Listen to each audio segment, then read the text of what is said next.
Standing at a podium surrounding a full circular lecture hall was a lone bipedal insectoid being resembling a praying mantis. His four segmented legs lightly bounced in place as the entire room was bustling with mumbles and chatter that soon died off as attention was drawn to him and his fluttering thorax wing. His segmented exoskeleton bright green with his arms holding a translucent glass plate with two metal segments, one on the top and one on the bottom. The insectoid being begins his presentation as a title soon shows, The Shocking Discovery of a New Species, by Scry Zell. Greetings to everyone here of the Galactic Systems Chancellors. I have asked you all here to reveal the secret project that we of the High Council have been working on the last 8 stellar cycles. Scry Zell speaks as the large circular holographic projector behind him kicks on, revealing a small blue orb floating and rotating. This here is a newly discovered planet. It is inside one of the galaxy's arms near the edge. The thing about this planet in particular is that it is the only planet inside its system to hold living, breathing life. Not only is that strange, but what is also strange is that the entire solar system is inside of a void bubble. Scry Zell says as chatter begins when a zooming out of the system is shown. It shows 10 planets with one massive one having a large elliptical orbit, 2 asteroid belts, and 4 gas planets, one of which could be considered a brown star, but after that, nothing. Just a blank, empty void of space in a full sphere spanning nearly 10 light-years in diameter. Occurrences like this were extremely rare, as void pockets were usually too frigidly cold to hold any form of living species, even those with perfect conditions around the parent star. The probability of this occurring was so astronomically impossible that no one thought they could actually house life. This species which calls this planet home have named it Earth, another name for dirt in the languages spoken there. The species itself is also truly very different from all other known species in the galaxy, but we will get to that in a moment. Truthfully, upon examination, we thought the planet itself was just us all here in the High Council going insane. But no, the planet exists. Its cacophony of species exists, and the one species to truly prosper on it are just as unbelievable. Scry Zell says as his mandibles click in excitement and his eyes dart from every other species surrounding him. What could possibly make the world seem so impossible to exist to the great ones of the High Council? Speak Scryxl yen, a female voice asks, coming from a red-furred bovine species that has red and white mushrooms growing on its back. The fact the planet has met all classifications to be considered a Gamma-class hellworld for one? Scry Zell exclaims, causing terrified gasps to envelop the entire hall. Now, as I was saying, this planet has met the perfect conditions for habitation of many species of varying climates. They have insects such as my species, the Scryxl yen, the bovine race of the Haloon, even the frigid cold-loving Kanyanks, all in one planet, but so many more as well. Every member species of this galactic chamber has a form of species on that planet.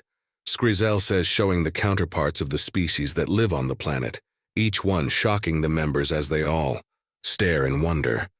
From deserts that run upwards of 139 degrees in heat, to frigid colds that reach 200 below zero. This planet holds every conceivable environment known. However, they have storms there that make our own homeworld devastators seem like a light drizzle, winds gaining speeds over 300 miles per hour, strikes of superheated plasma that explode the very atmosphere around itself, swirling devil pillars that destroy countless miles of landscapes, fires that burn entire forests, and even quakes that shatter and alter the very ground beneath the species' feet.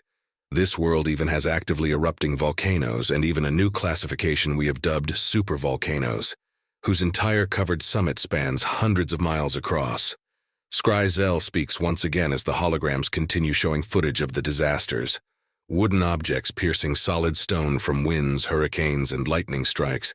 Earthquakes and tornadoes ravaging the land as fires and volcanoes are shown, making nearly every member of the council fear for their own lives just seeing these things. What the hell kind of devil world has the High Council found, Scry Zell? What in all of the Holy Ones has gone wrong for the universe to birth such an atrocity? An oilynx, a bipedal owl-like creature, asks. But that's the thing. Nothing was wrong. We of the Council believe this world has existed as a counterbalance to everything else good in the galaxy. Where one species thrived, another on this world didn't. Where one species died, another was born here. But that, the planet itself, is nothing when we compare it to the dominant species of the world. Scry Zell says as he pulls out a small orb from his robes that floats up and brings up a huge display showing a nearly hairless bipedal creature with 2 arms, 2 legs, 2 eyes, and diagrams of organs, range of motion, even diagrams of its entire internal system, shocking every species in the room, who immediately begin staring in fascination, horror, and wonder. Some species even stare in lust and primal hunger at the vulnerable-looking species. I asked for your attention here. I know how these species look, but believe me when I say that these human beings, are far from helpless. Scry Zell speaks as the orb that showed the diagrams and medical knowledge soon changes to showing these creatures in various activities. Everything from fighting huge forest fires to 2 or more humans in what appears to be gladiatorial matches beating each other into unconsciousness. Speeding vehicles smash into corners and flip as they race these metal coffins around designated tracks and crash large vehicles into one another, or smaller ones. Even a large reptilian-looking metal behemoth that breathes fire, then grabs and eats other metal vehicles of transport. The videos switch to shots of combat between the species and how they devastate each other with their weapons, ranging from knife fights, fist fights, and even weapons that spit fire and cause entire holes to be blown in their enemies. Some who lost limbs to explosive devices or have holes inside them still continue to fight back against attackers. One video shows a species resembling the Guzvaldi mauling a human being, leaving him bleeding and having huge gashes and missing chunks of himself, who after the attack gets back up and heads to seek medical attention. This species, calling itself human beings, are just built different. Everything you see here is footage captured by our drones and archives of data these humans have kept of their own past, so they do not repeat the mistakes they made previously. We have footage ranging from their mating habits to fights to everyday life and then some.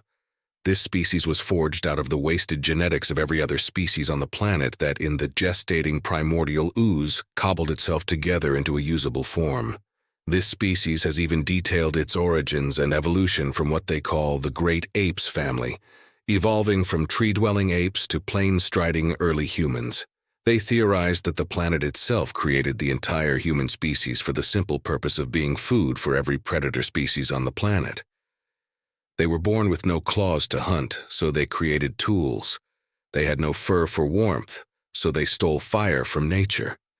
They were hunted by everything hiding in tall grass, so they evolved to walk upright and see them before being seen themselves.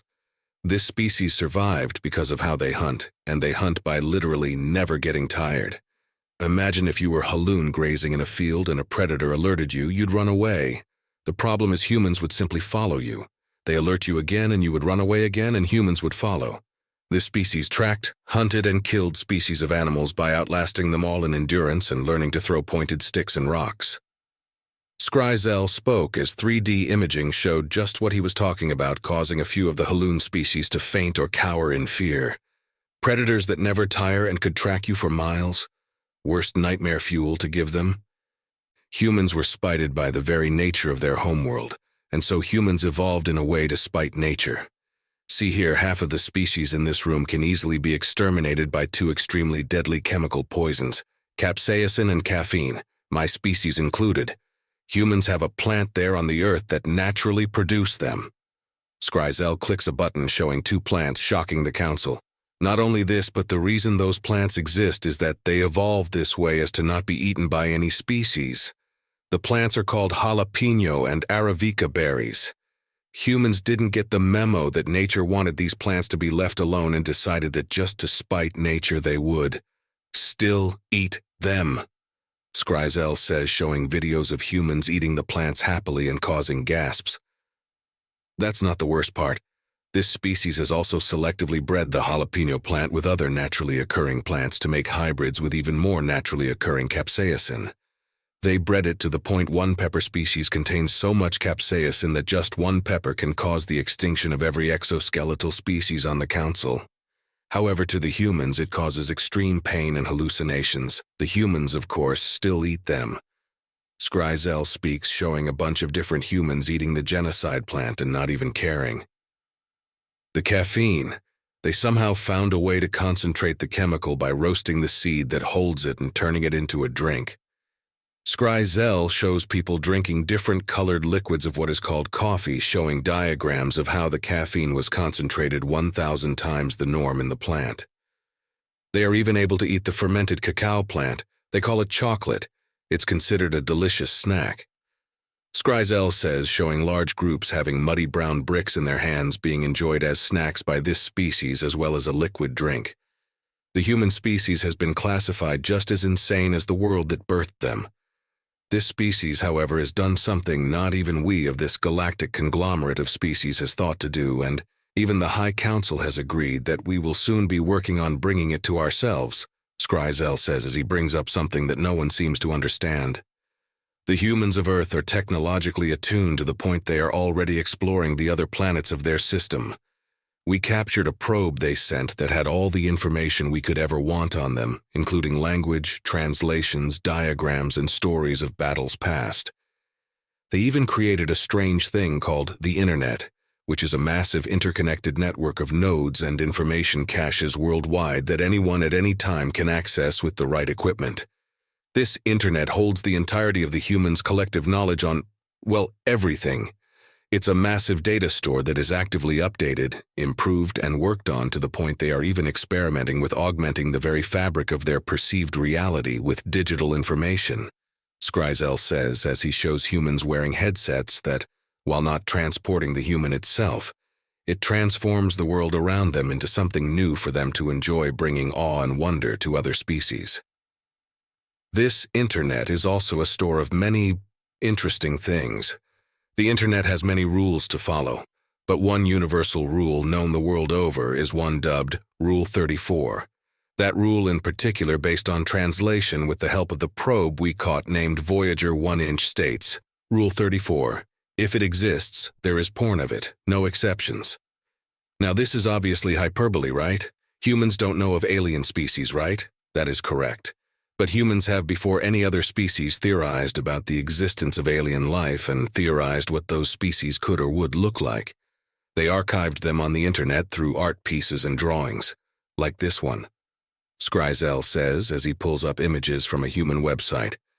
The images shown are mostly harmless but very, very explicit, showing many varying different species that all call this galaxy home. As you can see, the human species has a mind forever curious of the universe around them, and by sheer luck they have somehow guessed somewhat accurate depictions of many of the species in this room. They also express interest in mating with these depictions as seen by these humans in what is called a comment section, and humans have no shame dressing up as though they were these species. Scry Zell continues as he shows images of humans wearing full suits to turn themselves into facsimiles of these various species. But be warned, if you do try and mate with humans, they may seem vulnerable, however they are anything but. This here is how human muscles work. Scry Zell says, showing an animated depiction of a group of muscles working in tandem to expand and contract to facilitate movement, showing they work like levers, giving humans untold strength beyond what normal species have. They grew this kind of muscle because otherwise they could not survive the gravity of their own planet. Its gravity is 9.32 meters per second, meaning 9.32 meters squared. The planet Earth has a gravity 2.465 times the galactic average, and humans see this as no big deal. Not only that, but the clips I showed of their version of warfare, yeah, that is merely a light skirmish between two countries. The humans who lost limbs and had holes shot in them, even the one man mauled by that quadruped species who got up, it's because of another deadly chemical that can quite literally cause death to nearly all the species here, so much so that it was declared that production from any source would be considered treason and result in banishment from the Galactic Council. Yes, I speak of adrenaline, the potent chemical that send even the weakest amongst us into a violent killing frenzy that would take a full security detail to stop. Scry Zell says as he shows the diagram of a human brain showing one very tiny portion before a label comes up calling it by name.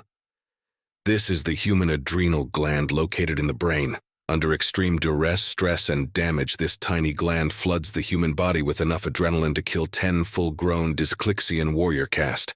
It does this to keep the human alive long enough to find medical attention. Humans evolved a gland to produce a chemical that makes them nearly unkillable simply to survive the bullshit their own planet throws at them.